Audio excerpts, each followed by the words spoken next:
This is the week 12 lecture for Bio5. Last week we talked quite a bit about mitosis and the cell cycle, and remember mitosis is just kind of routine cell division without any genetic variation being introduced. So in talking about meiosis, we'll be thinking about the formation of gametes, which are eggs and sperm, and how that creates genetic variation in different ways. And then once fertilization does occur with egg and sperm, we'll start thinking about the genetic interactions that occur and how those might get expressed to form protein products. So we are covering several chapters today, 11 through 16. All of those chapters are fairly short, so if you wanted to skim through them, if that's helpful for you, you're more than welcome to do that. Usually I organize the lectures, like these are the sections that we're doing, and then we'll talk about them. Sometimes we do them out of order, but for these, I thought it was best to kind of organize it in a logical way that made sense to me, and then pull from some of the different chapters. So for each section, kind of broadly that we do, I'll indicate what chapters it's pulling from so you can know what to reference if you need a little bit more support through the readings. Keeping in mind some material from previous weeks, I want you to first think about the distinction between homologous chromosomes and sister chromatids. That distinction is challenging for a lot of people in talking about these cellular and DNA processes. So if you're still not too sure about that, don't stress about it. I'll make sure I post some videos from Crash Course and Amoeba Sisters that might help understand that and visualize it a little bit further. And I have a couple of activities throughout the slides that might be useful, but just keep grappling with it. Think about how they might align differently and assort differently in mitosis versus meiosis. So when we're talking about mitosis in week 10, we saw that that is asexual cellular reproduction. It makes two identical daughter cells that are identical to each other and the mother cell, and it's not as limited in terms of when it happens in a life cycle. So it's happening kind of continuously at different rates. Meiosis is the basis of sexual reproduction. It's how we get gametes, which are these four daughter cells that are produced from the original cell, and they are different from each other and from the mother cell. And it occurs at specific times, generally after puberty. So people with sperm start producing their sperm after puberty and continue throughout basically their whole life. People with eggs produce the eggs initially before they're even born, so as a fetus, and so they go through kind of the first round of division, and then on a monthly cycle after puberty, one egg is released at a time and matures and kind of finalizes meiosis.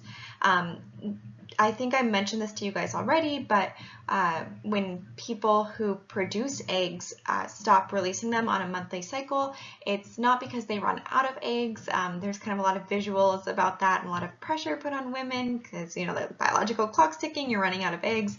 It's not actually because you run out of eggs, it's just because parts of your body stop responding to hormone signals. So again, mitosis, producing identical cells, meiosis, producing four distinct daughter cells. So each of these is starting with one original cell, and they go through that same kind of synthesis where you go from having chromosomes that are made of one chromatid to chromosomes that are made of two chromatids. So the same kind of duplicative process is happening to replicate DNA, but there's going to be extra division taking place in meiosis, where first the homologous chromosomes and then the sister chromatids are splitting in order to facilitate making four cells instead of two. So keep that in mind. And along those lines, the first thing that we're going to talk about is this idea of ploidy, so being able to track the number of chromosomes and chromatids. And this is pulling a lot from chapter 11. So when we're thinking about ploidy level, we're thinking about the number of sets of chromosomes in a cell, and we're going to be using terms like haploid and diploid. So if you see that root ploid or the letter N in parentheses, you should know that that's referring to the number of sets of chromosomes. So diploid refers to two sets. Di is two, ploid is the ploidy level. So that means that you have two full sets of chromosomes in your cell. Because a set of our chromosomes is 23, that means that in a diploid cell you have 46 chromosomes. 23 from one parent and 23 from the other parent. And this is the case for most of our cells. The only ones that don't have 46 chromosomes in them are those haploid cells, which are our gametes, so our sperm and our eggs. And this is half the number of chromosomes in a typical cell, so half haploid, and we usually represent that with just the letter N without any numbers in front of it. So that means just one set. That's the case in our gametes. So usually when we talk about sets, we're thinking about from one parent or the other, the parents of the individuals who have those DNA. But when we pass on our DNA, we are going to become the parent. So in our gametes, we have one full set, but it's a mixture of chromosomes from both of our parents. So that's one of the ways in which we introduce genetic variation, and we'll get to that in a little bit. Another thing that's kind of interesting is that there's some organisms that don't just have one or two sets of chromosomes in their cells. They might have polyploid conditions in which they have 3 or more sets of chromosomes. So the bananas that we often eat are actually triploid. In the bottom right image, there's that normal banana that you would expect to see. That's a genetically modified triploid banana that's actually sterile. So when you cut bananas and you see the little black specks, those are the reduced and kind of useless seeds that they have because they're not able to reproduce on their own. They're triploid. And the image below, or the little banana below that has the giant black seeds, that is a diploid kind of normal banana. But a lot of plants are capable of self-fertilization, so they can add sets of chromosomes and get up to like 12 sets of chromosomes. Plants are crazy into like amazing reproductive stuff. But we're talking about human biology, so that's enough for plants for now. So when we're thinking about the cell cycle, before mitosis and meiosis, the cell goes through that process of checking in gap 1 and then synthesis to produce more DNA through DNA replication, and then proofreading that in gap or growth 2. So when we looked at the karyotype of Down syndrome in the last lecture, the chromosomes looked like these lines. They were made up of just one big piece of DNA, just one chromatid. And so this is just kind of a simplified model of the cell because you can't draw out 46 chromosomes every time, but this is representing a diploid cell. One of those chromosomes represents 23 chromosomes from mom, the other chromosome represents 23 chromosomes from dad. But these are roughly the same size and shape, and let's just pretend they have the same genes on them, just slightly different forms of the genes. So these are what we call homologous chromosomes. So after synthesis, those are still going to be homologous chromosomes, but now each one is made up of 2 sister chromatids. So the ones that are attached to each other that form the X are sister chromatids, but they are not sisters relative to one another. So sister chromatids are completely identical. They have the exact same alleles. We'll expand on that term a little bit more during this lecture. But they have the same genes as the sister chromatids on the other homologous chromosome, but different alleles. So if they're attached, they're completely identical. If they are not attached at this point, then they are similar but different. So these chromosomes are now X-shaped, and what I want to reiterate here is that this is different from an X chromosome. So X chromosomes are specifically a type of sex chromosome. These in this image are representing autosomes, which now I realize sounds a lot like AutoZone, so now that jingle stuck in my head.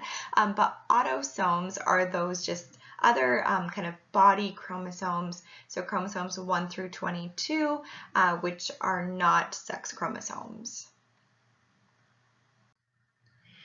So here we're seeing that ploidy level is not changed by the number of chromatids. Both of those cells before and after synthesis were diploid. They did not change, they did not become tetraploid or anything like that by having more chromatids. So to look at this example, this is kind of showing what we saw before. The different colors represent coming from different parents, and then the gray section represents a gene coding for eye color. So in this example, maybe let's say that the light blue chromosome comes from mom and maybe codes for blue eyes. The dark blue chromosome comes from dad and codes for brown eyes. Both of them have eyes and have eye color, but it's just a slightly different form. So after synthesis, the two sister chromatids that are attached to form the light blue chromosome now at this point, both of those are going to have a gene that codes for blue eyes. Both of the sister chromatids that are attached to each other to form the dark blue chromosome are going to have a gene that codes for brown eyes. So the sister chromatids are sister to each other, but they are still different to their homologous chromosome in this case. So those homologous chromosomes are actually going to move away from each other in the first part of meiosis, so they separate first. That means that in the process of meiosis, they line up on different sides of the metaphase plate. In mitosis, the sister chromatids are on either side of the metaphase plate. So in the first round of meiosis, the homologous chromosomes are going to line up on either side of the metaphase plate and get separated. In the second part of meiosis, meiosis 2, the sister chromatids are going to pull apart. So I want to walk us through this GIF from Amoeba Sisters, which I think is really helpful, and it's going to reiterate this point that meiosis is a reductive process. So even though we're going from 1 cell to 4 cell, we are reducing the number of chromosomes. So it's kind of counterintuitive because it seems like, it's not reductive, we're making a lot of cells, but what we're talking about here is the ploidy level. So in mitosis, we go from 46 chromosomes in the original to 46 chromosomes in the daughter cells. In meiosis, we start with 46. After the first division, we're already at only 23 chromosomes, so we're at haploid. And then after the second division, we're still at 23 chromosomes, still at haploid, because the thing that separated was the sister chromatids, which didn't change the ploidy number. We went from diploid to haploid to haploid. So as we kind of visualize this a little bit more, hopefully that makes a bit more sense. But again, mitosis is making 2 cells that are diploid. Meiosis is making 4 cells that are haploid. So let's take a moment to practice that, and let's look at these 4 cells. So we're trying to identify whether they're diploid, meaning both homologous chromosomes are present in the cell, or whether they're haploid, meaning only one homologous chromosome is present in the cell. So take a moment, maybe pause this video and work through it on your own, and then when you're ready, press play again so you can see the answer.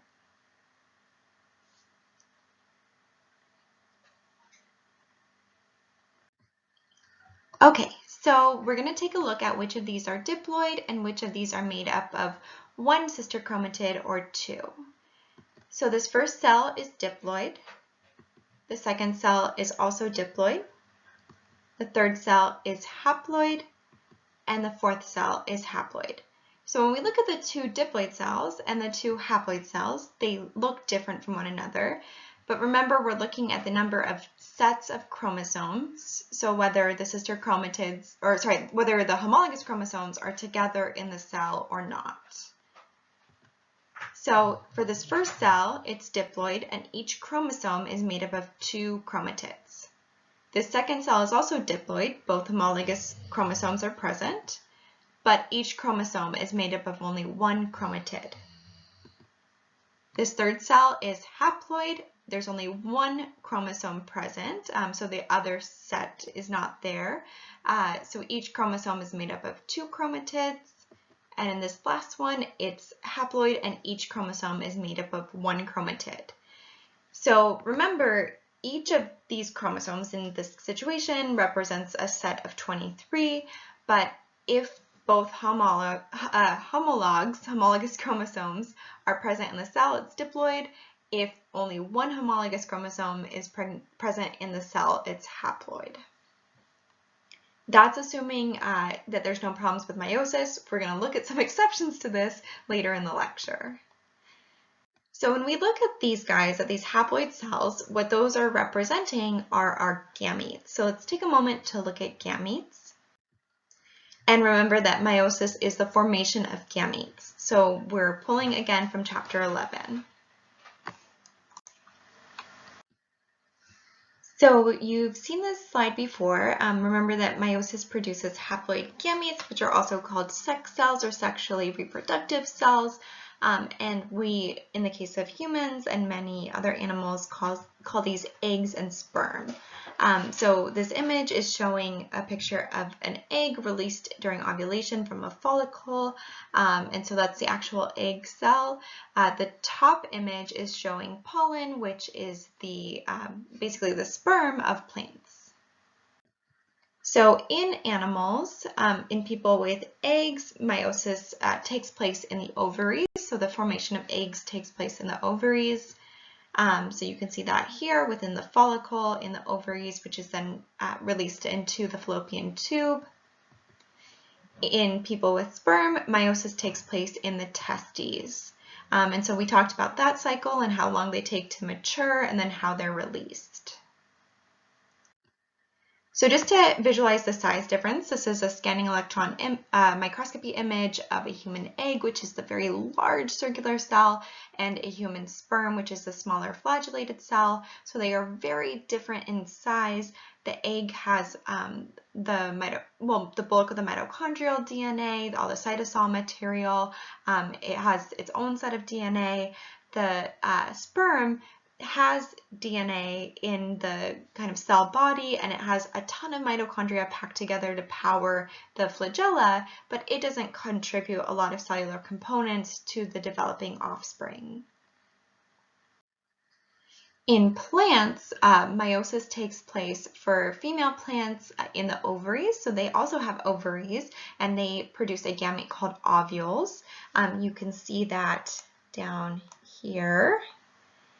And then in male plants, the gamete is the pollen grain, which has sperm inside of it, and that takes place in the anther. So you can see the anther up here.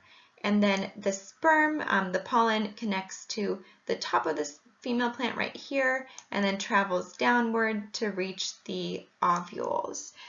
So some plants actually have both male and female structures on the same flower. So those are called monoecious, meaning one house. Other plants have separate male and female plants, so those are called dioecious. Things like ginkgo and I think avocado, you have to have a male and a female in close proximity to each other if you want fruit. So this is actually an image I took using one of the dissecting scopes in AV1-120, the lab room last semester when I was teaching Bio 10. I went to Trader Joe's and just picked up some daffodils and we dissected them in class. So this top image is showing these little ovules, which are the gametes of plants on an ovary. And then the bottom image is showing all the little pollen grains on the daffodil stamen and anther. Okay, so getting back to humans, so you've seen this GIF a bunch of times of the sperm penetrating the egg and then undergoing mitosis. So remember that this process of fertilization is the gametes coming together to produce a zygote. So the haploid gametes are fusing and you're producing a diploid zygote. So you went through meiosis to produce the gametes, those gametes fuse, and then you have a zygote that is going to start undergoing mitosis. Remember that meiosis is just the production of gametes, full stop. So most sperm don't end up fertilizing eggs. Many eggs are released without being fertilized. So meiosis is just the formation of those gametes. Whether they undergo fertilization and achieve reproduction is a whole separate story.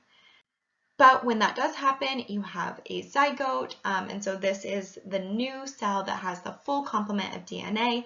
It has the diploid number, so it has one set of DNA from the sperm and another set from the egg. It starts undergoing mitosis, which is taking place in this GIF. So that's the first cell division. So just to kind of reiterate when mitosis and meiosis are happening, meiosis takes place in the testes and the ovaries to form sperm and eggs respectively. When those fuse through fertilization, you get a zygote, and then that zygote continues to undergo mitosis until it becomes an adult and even throughout adulthood. So in that case study, you guys talked about how the lining of your stomach undergoes mitosis very frequently. It replaces itself every few days. Your skeleton replaces itself every 10 years. So different parts of your body undergo mitosis at different rates, but it does continue throughout your life. Okay, so in thinking about the significance of meiosis, a big deal here is that we get genetic variation. So things like bacteria don't really get genetic variation when they reproduce. They can pick up DNA from the environment. Sometimes they can share little circles of DNA called plasmids with each other. But in those cases, if something were to happen, like they had not so optimal conditions, they would just die. The benefit with bacteria is that they mutate very quickly and they can reproduce very quickly. So even if their population is wiped out, it just takes one or two to just recreate the whole thing. But humans put a lot more energy into reproduction and growing, and it's not so easy for us to recover. So organisms that undergo sexual reproduction do so because we're able to achieve genetic variation. We're able to mix up these sets of chromosomes and these alleles from our different parents and form gametes that are a combination of that DNA and then mix them with someone else. And that leads us to be more genetically fit. We have kind of more strong immune systems, more genetic variation. We're able to handle a lot of different situations. And keep in mind, because we're going to be talking about evolution pretty soon, when we're talking about kind of adaptation and variation, the goal is to have the population be varied, not the individual. One individual might have an adaptation that works for them, but the goal here is to get a whole population where some individuals are able to survive better than others. So it's not always going to work out great for everyone at every different location at every point in time, but the goal is to have enough genetic variation in the population that some of us are going to survive. So we'll talk here about where that genetic variation comes from. So before we get into that, I wanted to kind of briefly review the process of meiosis so that you know what phases I'm kind of referring to, because with mitosis, I do want you to recognize stuff on a micrograph like, oh, that's metaphase, oh, that's telophase, and here's why. But with meiosis, you go through prophase, metaphase, anaphase, and telophase in meiosis 1, and then you go through prophase, metaphase, anaphase, and telophase again in meiosis 2. The main difference is that in metaphase of meiosis 1, it's the homologous chromosomes that are lining up. In metaphase of meiosis 2, it's the sister chromatids. So there's really, I don't think, any really important point to being able to identify those based on micrographs or like know the exact whole cycle. It's more kind of visualizing it very generally and then understanding what points in time are the most significant in terms of different sources of genetic variation and also different problems that can arise, which we'll talk about at the end of the lecture. Also understanding when the cells are diploid and when they are haploid. So in interphase, the cell is diploid. It goes through synthesis just like with mitosis, and you get twice as much DNA, but it's still diploid. In meiosis 1, the homologous chromosomes undergo something called crossing over, which we'll talk about in just a moment, and they assort independently on either side of the metaphase plate. So prophase 1 and metaphase 1 are two of the most important parts of the meiosis process in terms of genetic variation. Metaphase 1 and metaphase 2 are two of the most important parts in terms of kind of the errors that can occur and how that affects future offspring. So at the end of meiosis 1, the homologous chromosomes separate and you have two cells that are diploid, or sorry, two cells that are haploid.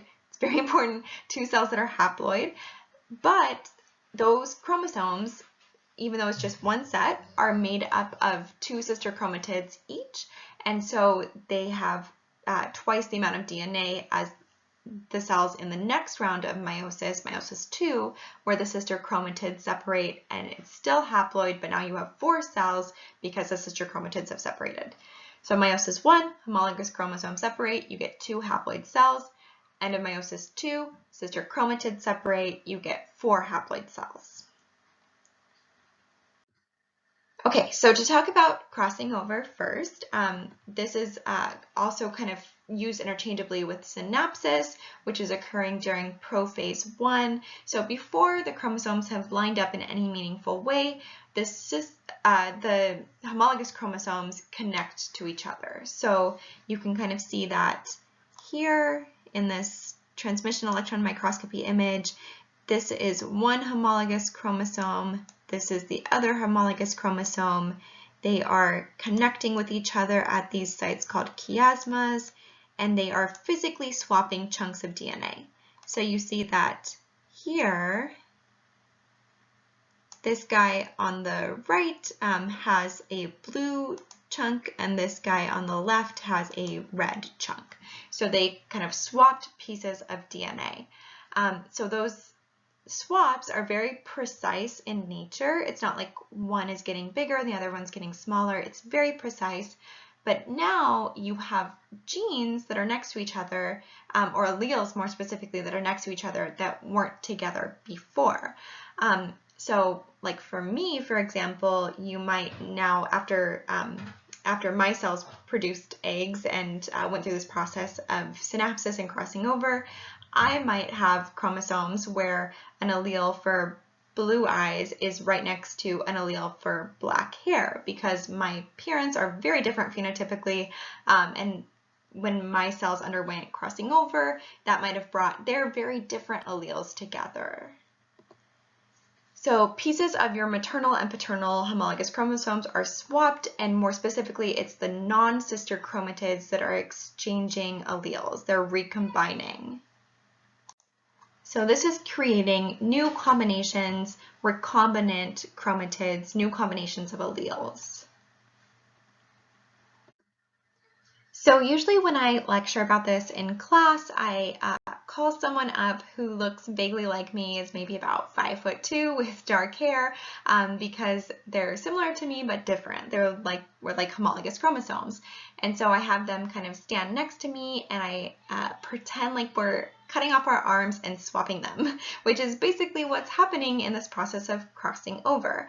One side of your body, if you can imagine me standing like I'm about to do a jumping jack, one side of my body might be one sister chromatid, the other side of my body is another sister chromatid. Same for the poor girl who's about 5'2" and volunteered for this experiment. And so we're standing next to each other, and I pretend like we're cutting off our arms at the elbows and swapping those arms. So now her arm is attached to my body, my arm is attached to her body. We have recombinant DNA. We have recombinant chromosomes. There's new combinations of alleles taking place. And the sister chromatids are no longer completely identical. So to visualize that a little bit more, let's mark those different alleles, those different forms of the genes with letters. Let's say that the capital letters represent kind of darker features, like let's say that capital A is brown eyes, capital B is dark hair, and capital C is brown skin. Whereas lowercase a is blue eyes, lowercase b is blonde hair, and lowercase c is whiter skin. So in this case, those are homologous chromosomes. You have crossing over. Now you have a chunk of the purple chromatid on the pink chromosome and the pink chromatid on the purple chromosome. So now they didn't do a very good job choosing which letters here, because C looks the same whether it's lowercase or capital. But here it looks like we have a allele for, or like the gene for blonde hair, or sorry, for black hair, for brown eyes, and for light skin. And then on the other side we have the allele for blonde hair, or sorry, for, I forget whether I did hair or eyes first, but anyway, so the lighter hair and eyes are now with the allele for darker skin. Sorry, there's a lot to keep track of without having a whiteboard in front of me, so I deeply apologize for that. But here you can see that now there's a combination that wasn't there before. There's alleles that have been brought together that were not on the same chromosome and now can be passed down together. So in addition to crossing over, we also have independent assortment. So this is taking place during metaphase 1 when the homologous chromosomes first line up. And so those chromosome pairs act independently, and more specifically, the chromosome sets act independently. So the chromosomes that are coming from one parent of the individual who's making this eggs or sperm don't stick together with each other. So when they produce gametes, you're not going to have a gamete that has one whole set of chromosomes from mom and another gamete that has one whole set of chromosomes from dad. Each gamete is going to be a mixture of the parents of that individual who is making the eggs or sperm. So this deer, this Indian muntjac deer, actually only has 6 chromosomes total. It's in each set of chromosomes, there's only 3 chromosomes, so there's 2 sets of 3 chromosomes. So this image below is showing basically everything that happens during this individual's process of meiosis. It's not a model like we have to use because we have so many chromosomes. So in this case, the chromosomes of the mother of this deer are shown in stripes, and the chromosomes of the father of this deer are shown in solid. And so you can see that when they line up on the metaphase plate, the stripes are not all together and the solids are not all together. And when you get gametes, it's going to be a mixture of stripes and solids. So to kind of visualize that a little bit better and picture these homologous chromosomes lining up during metaphase 1, the purple chromosomes, let's say, are from mom and the teal chromosomes are from dad. The big ones might be chromosome 1, the small ones are chromosome 2.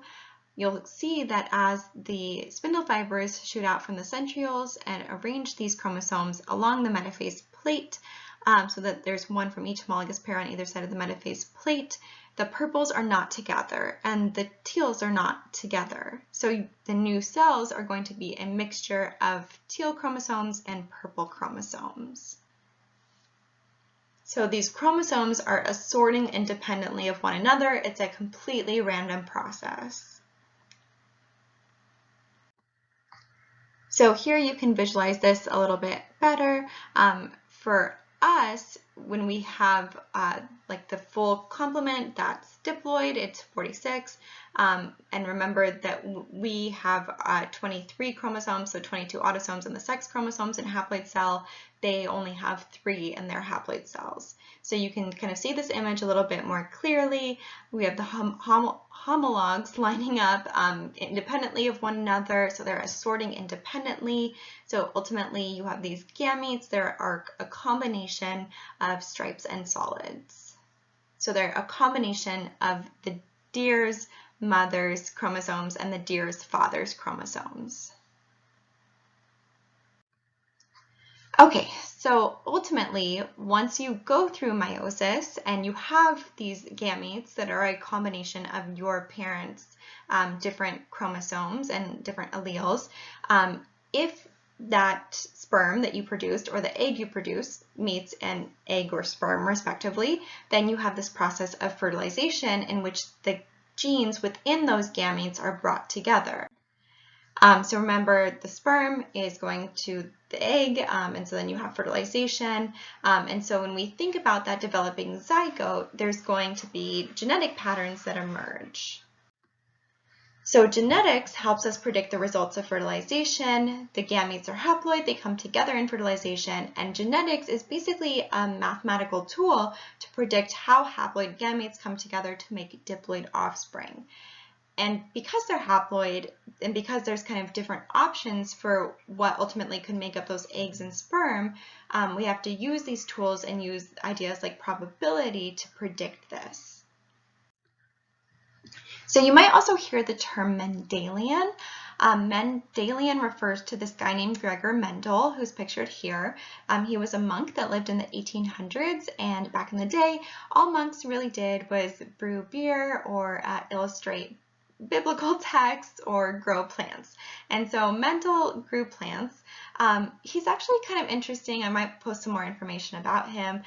He really wanted an education, and actually his family spent his sister's dowry, and she made this decision too to help support his education, and they figured out the best way for him to get educated was to go become a monk and read a bunch of books and plant plants.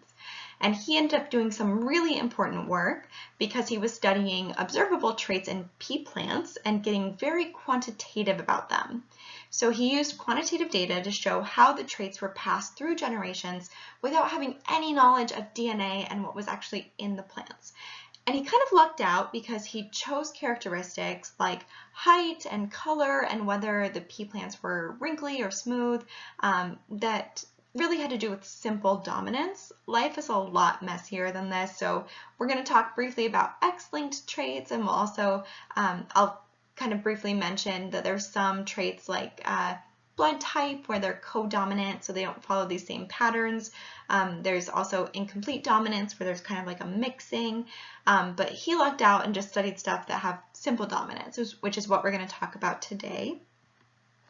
So the traits that follow this simple genetic pattern of simple dominance are called Mendelian. So he spent a ton of time breeding together these pure lines of plants and then mixing them together and kind of quantifying the results through different generations.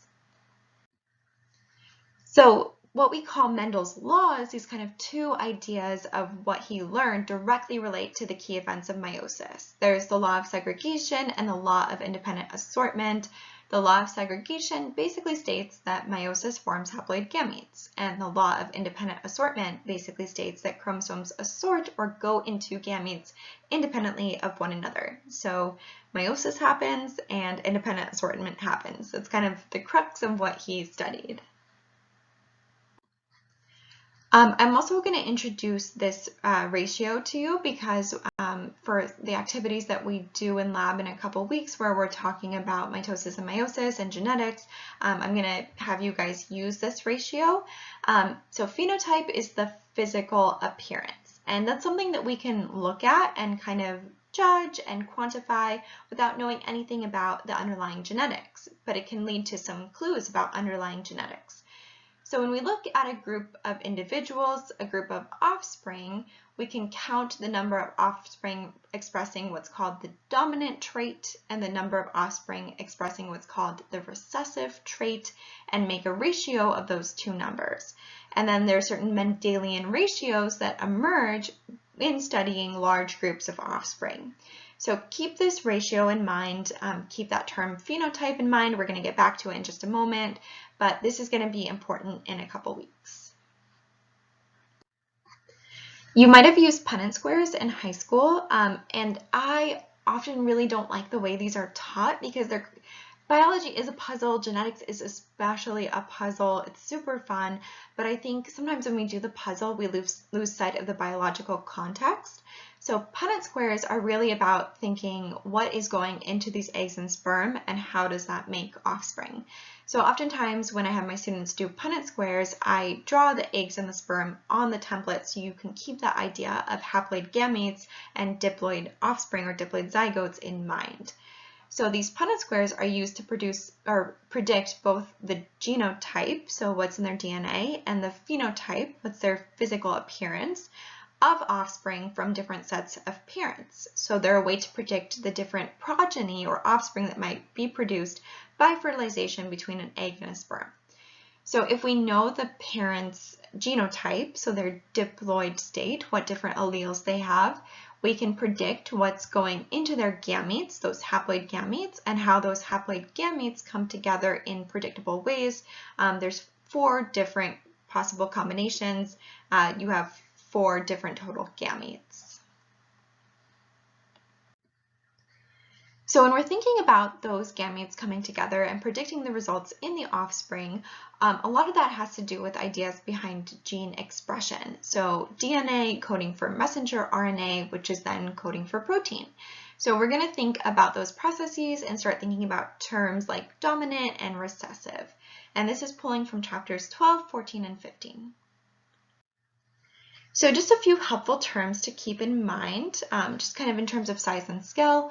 Chromosomes are quite large. They're packages of DNA. They're kind of like an entire street. And on a street, you have many, many houses. In this case, those are genes, the coding sections of DNA. So keep in mind that the street is not just made up of houses, right? There's other stuff like sidewalk and road and yards and fences and different stuff like that that kind of are like the junk DNA or spacer sequences between genes. But the genes are kind of like the houses. They're like the main coding sections of DNA that code for specific proteins. So when you're trying to identify a particular house, you use an address. And we also have loci, or the singular term is locus, which is the exact location or position of a gene on a chromosome. So locus, location, that's where the gene is actually located on the chromosome. It's the house's address. And there are different forms of the gene. So for example, I grew up in a house kind of over on Bullard and Cedar in Fresno, and one of my really good friends lived in a house a couple streets over from me, and they were built by the same developer. They are the exact same house, they're just different colors. So they both basically do the same thing. They have the same floor plan, same house, they just have different colors. So they're a little bit different. They're both houses, just different forms of them. So with genes, we have like genes for hair color, genes for eye color, genes for an enzyme that breaks down sugar, but we have different forms of them. So we have blonde hair and brown hair, we have curly hair and straight hair, we have blue eyes and brown eyes. We all have hair and eyes and these different proteins that make us who we are. We just have different forms of them, and those different forms are different alleles. So alleles are alternate forms of genes. So for example, purple flowers versus white flowers.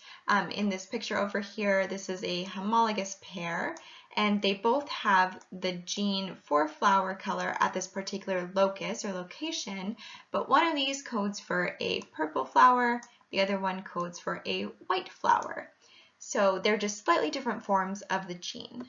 And both copies, both homologous chromosomes, have all of the exact same genes, but they might have different alleles on those genes. So in some cases, those both might code for purple flowers, but in other cases, it might be purple and white or white and white. So when we're understanding the relationship between those and which one actually kind of wins out and which one you observe, we're thinking about these ideas of dominant and recessive. So instead of thinking about color or texture, let's think about sound. So for example, let's say that you have two parents that love metal music and they're both blasting metal all the time. That's for sure what you're going to hear. If you have two parents that are playing classical music that's very soft and soothing all the time, although metal might be soothing for some people, but two people playing very soft piano music all the time, you're gonna hear that piano music. But if you have one parent that's blasting metal and another parent that's playing soft classical music, you're going to hear the metal. So both of those might be being expressed, but the thing that you actually see is the dominant allele. So dominant phenotypes emerge from just having one dominant allele, irrespective of what the other allele is in cases of simple dominance. So we usually use a capital letter to refer to the dominant allele and a lowercase letter to refer to the recessive allele, but sometimes that's not the case. And sometimes with like incomplete or codominance, there's weird cases where you might just use a lot of different letters, like A, B, and O for blood typing, which is an example of codominance. But in this case, we're just going to keep it simple, use capital D for dominant and lowercase d for recessive. So this is what you would see inside of a gamete, just one letter to represent one gene on one chromosome. And in figuring out kind of what is in those genes and how they get expressed, we're thinking about genotype and phenotype.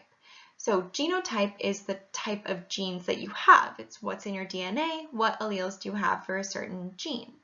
Your phenotype is your physical type. So pH pheno, pH physical. It's how you look, what specific proteins are expressed from certain combinations of alleles. So do you end up seeing the dominant phenotype or the recessive phenotype? And if it is dominant, what does that say about your genotype? If it is a recessive phenotype, what does that say about your genotype? So when we're figuring this out, we have to consider that most of our cells are diploid. When we start out as a zygote, we are diploid. And so we're looking at two alleles in the offspring, not just one allele from the gamete. So when we see that dominant physical phenotype, it might be the case that the genes are two dominant alleles or just one dominant allele and one recessive allele. And so in that case, you might be homozygous dominant or heterozygous. Homo means same, so homozygous dominant means that the zygote has two of those dominant alleles. They're the same, they're two dominant. Hetero means different, so heterozygous, you don't need to say dominant or recessive, you just say heterozygous, and that means one dominant and one recessive allele. In both of those situations, you get the dominant phenotype. If you have two recessive alleles, that's homozygous recessive, and you get the recessive phenotype. So in cases of simple dominance, the only time you see that recessive phenotype is if you only have two recessive alleles. So one thing that I want to point out here is in talking about the relationship between DNA and protein, we're talking about DNA coding for protein, specifically DNA coding for messenger RNA, which then codes for protein in a process called protein synthesis. We'll talk about other terms for it in just a moment, but DNA can also code for DNA. So when we're thinking about synthesis in the cell cycle, which takes place at a very specific point only once, that is DNA replication, where DNA codes for DNA. Protein synthesis happens throughout the cell's life at many different points, and that's DNA coding for messenger RNA, which codes for protein. So that's also called central dogma. We'll get back to that in just a moment. In DNA replication, the DNA has to relax, unwind, and then DNA is synthesized from each original parent strand to make whole separate sets of DNA. So you go from having two strands that are attached to each other to those two strands acting as the template for kind of new strands. So you go from one original piece of DNA made up of two strands to two pieces of DNA, each one made from two strands. So that involves a process of initiation, so unzipping and untwisting the DNA, elongation, building up the new strand using an enzyme called DNA polymerase. So it's an enzyme, it ends in ASE. It's polymerizing or making a bigger structure of DNA. So it uses DNA polymerase and the template strands, and then termination, ending DNA replication, because it doesn't go on forever. It stops when you get to the end of the template strand.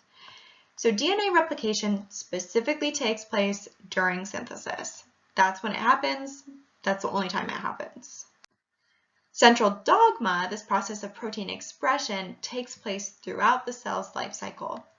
So DNA codes for messenger RNA in a process called transcription, which is when an enzyme called RNA polymerase, so also an enzyme, but this time putting together pieces of RNA, is using DNA to code for messenger RNA.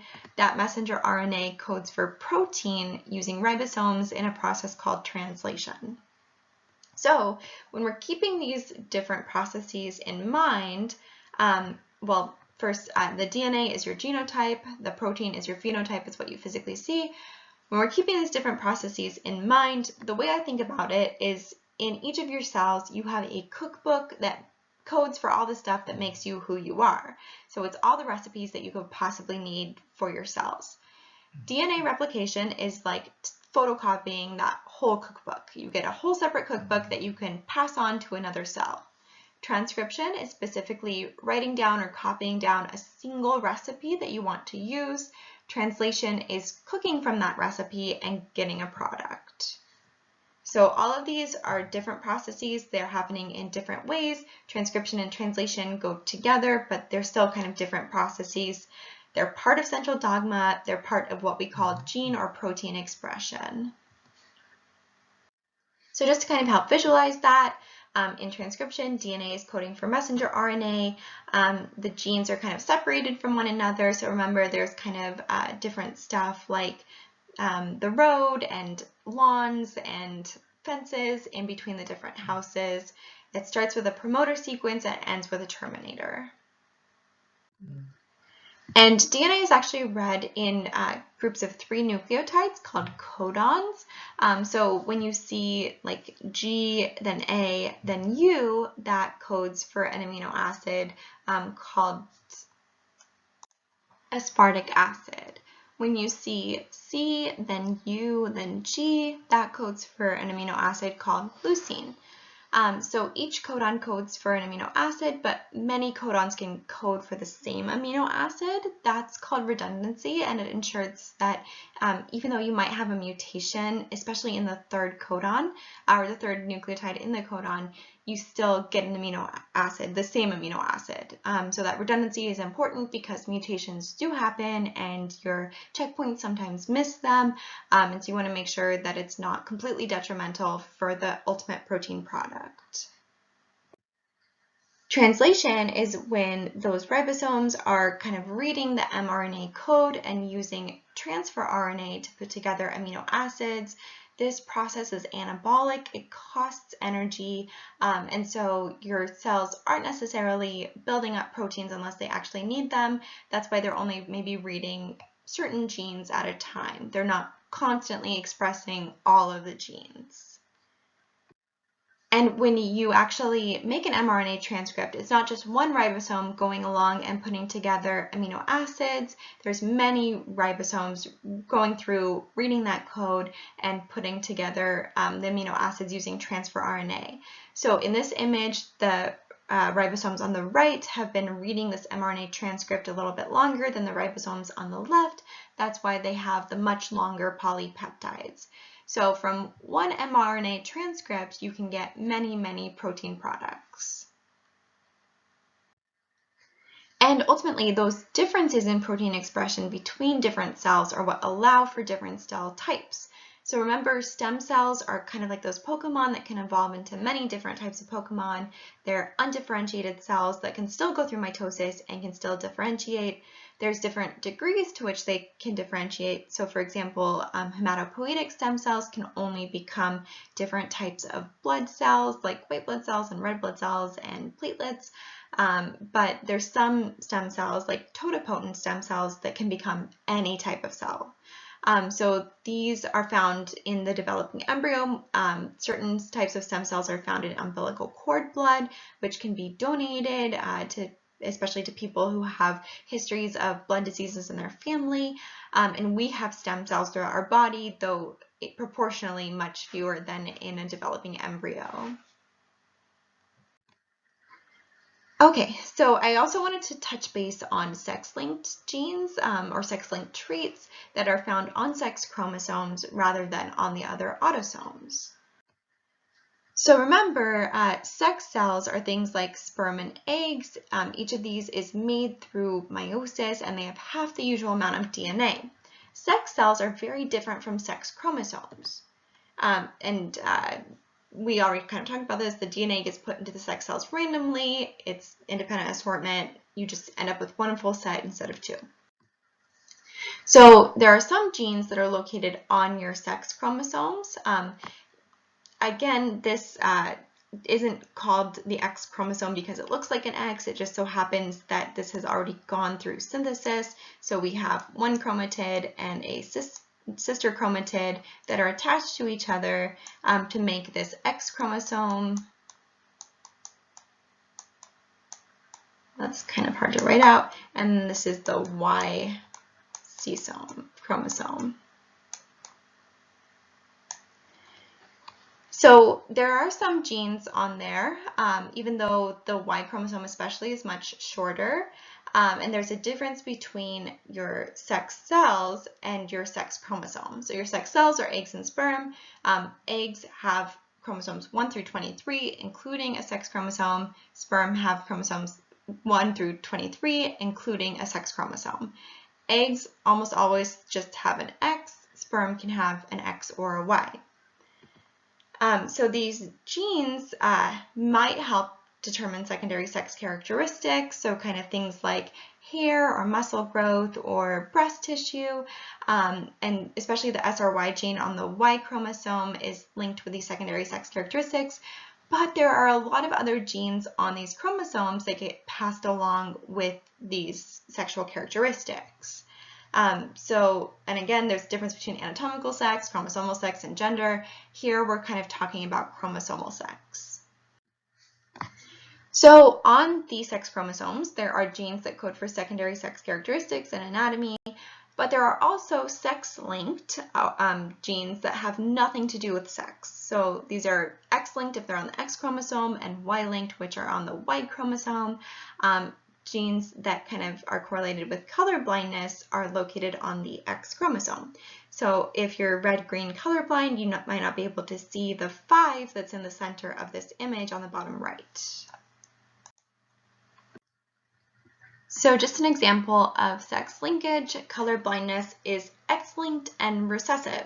So if you have 2 X chromosomes, that means you have to get both of them with a recessive allele for that color blindness gene in order to express color blindness. But if you have an X chromosome and a Y chromosome, so which is associated with being chromosomally male, the chances of you being colorblind are much higher because there's only going to be 1 chromosome that has this allele. The Y doesn't contribute anything with that allele. So if you are XY and you have the recessive allele for color blindness, you're going to be colorblind. There's no possibility of having a dominant allele that's going to balance it out. So X-linked recessive traits tend to be more common in people who are chromosomally male because they don't have the opportunity to kind of balance that out. Hemophilia is also an X-linked recessive condition. You might have heard about this in terms of the Russian royal family, like Anastasia from that Disney, well, actually I don't even think it's a Disney movie, but that movie Anastasia, which was really good animated film, her family was attacked in very violent ways for very complex reasons, but their son right here, Alexis, was hemophilic. And if you look at all of the examples of hemophilia throughout the Russian royal family's family tree, they're all male. So it's associated with primarily chromosomally male individuals. And when we look at the Punnett square associated with it, we see that if you have an unaffected father and a carrier mother, all of the possible daughters are completely unaffected by hemophilia, but half of the sons will have hemophilia. So when we draw Punnett squares, we have to do it a little bit differently for sex-linked traits than we do with autosomal traits because we're tracking the sex chromosomes and also the alleles for the different traits that we're looking at. So we have to draw the X and the Y, and then we put the alleles for the individual traits. So in this example, there's white eyes and red eyes. The red eyes are drawn using a capital W and the white eyes with a lowercase w. We draw them as superscript. So if you're in class and you're going through sex linkage, you have to keep track of the X and Y chromosomes as well as the alleles. Okay, so we talked about some different conditions that might emerge from the actual chromosomes and genes, but now we're going to think about problems with meiosis, specifically at different points in the division, so what is actually separating that might affect human health outcomes. And this is primarily from chapter 13. So remember, karyotype is a display of the chromosome pairs, so the homologous chromosomes of a cell arranged by size and shape. They are numbered, so we can talk about chromosome 15, for example, in a particular locus and know exactly what gene we're talking about. So this is helpful because we can quickly identify large-scale chromosomal conditions, and this is a tool that's actually used by different geneticists for diagnosing chromosomal abnormalities. So the karyotype is more specifically what type of chromosomes you have in your nucleus. So it's like, do you have an extra chromosome 21? Are you X and Y or X and X? Different things like that. It's your type. A karyogram is the specific image, but we're not going to distinguish between them here. So this is a full karyotype with chromosomes 1 through 22 as the autosome, and then 2 X chromosomes. So this is a chromosomal female. So you can see those banding patterns. You can see the same size at the centromere locations at the for the different homologous chromosomes. So you can see similarities between the homologous chromosomes here. You can't really see differences in their alleles at this level. So again, it's just kind of basic identification. Are they chromosomally male, female? Do they have a sex chromosome condition? Do they have any extra or missing chromosomes at 1 through 22? So when we have abnormalities or problems with our chromosomes on kind of a larger scale, that is caused by non-disjunction.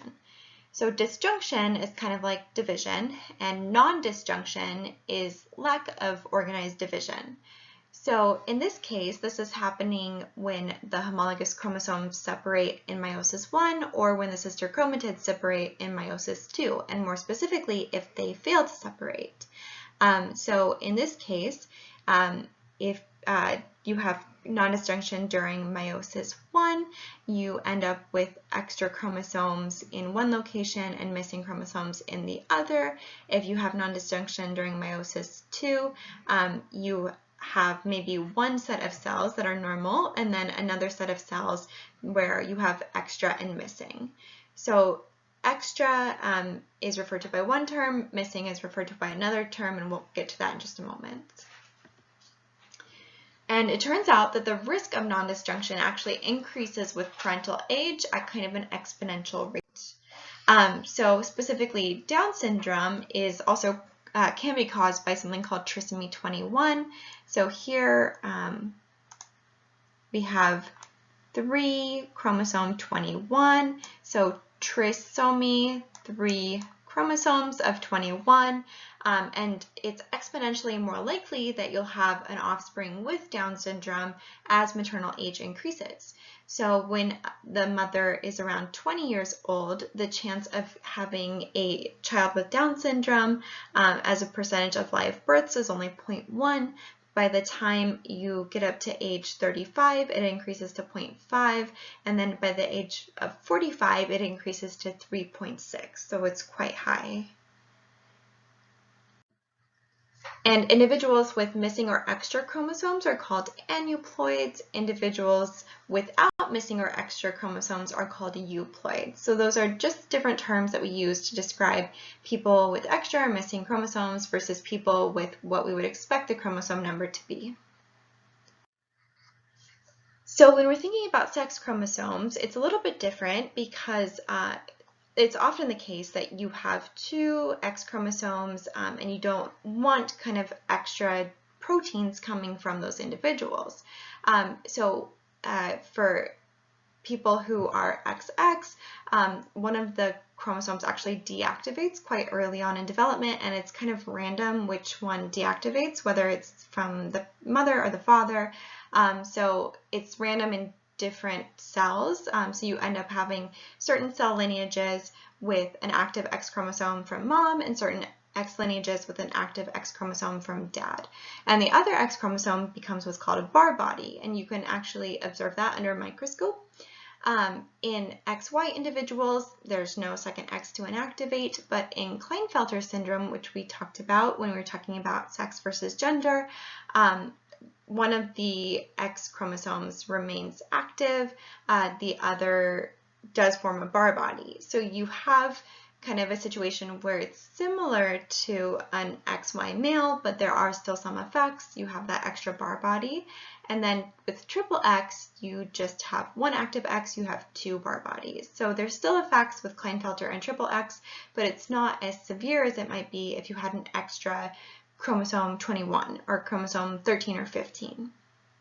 And those bar bodies are actually how we get calico cats, and also the reason why it's very rare for a calico cat to be male. They're almost always female. So color is actually a sex-linked trait in cats, and it's X-linked. So you might have an orange male and an orange female, or a black male and a black female cat. The calico female is going to have a bar body being formed, and it's going to be randomly. For some lineages, it's going to inactivate the gene that codes for black. In some lineages, it's going to inactivate the gene that codes for orange. So you get kind of patchiness all over. And so the only time you get a calico male is if that cat basically has Klinefelters, if it has a bar body being formed. So the chromosomes themselves are not the only ones that are sometimes extra or removed. Sometimes segments of the chromosomes are duplicated or deleted. So there's actually a syndrome called cri du chat, which means cry of the cat, in which a big chunk of chromosome 5 is actually deleted. So you end up with this very high-pitched cry that sounds like a cat, basically, as well as intellectual and developmental disabilities, microcephaly, which is kind of that reduced head size. Microcephaly is also a symptom of contracting Zika while pregnant.